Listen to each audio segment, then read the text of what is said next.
انت عارف ان اول مصاص دماء ظهر في الادب ما كانش دراكولا؟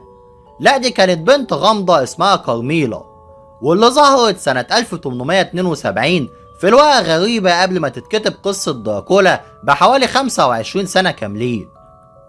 والقصة دي بتحكي عن فتاة كان اسمها لورا عايشة مع والدها في قصر قديم ومعزول، وفي ليلة مظلمة بتعطل مركبة قدام القصر وبتظهر منها شابة جميلة وغامضة اسمها كارميلا.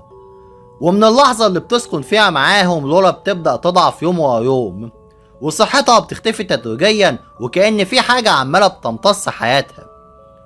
والمرعب ان كارميلا ما كانتش بتقتل بسرعة زي مصاصين الدماء اللي نعرفهم، لكنها كانت بتستنزف الضحية ببطء لعدة شهور، تعيش معاهم وتسيطر عليهم لحد ما توصلهم للموت. والأغرب إن الرواية عرضت علاقة غامضة ومريبة كانت ما بين كارميلا ولورا، وده اللي خلى النقاد يشوفوا إن القصة مش بس عن الرعب، لكنها عن أسطورة لمصاص الدماء سبقت دراكولا بربع قرن تقريبا.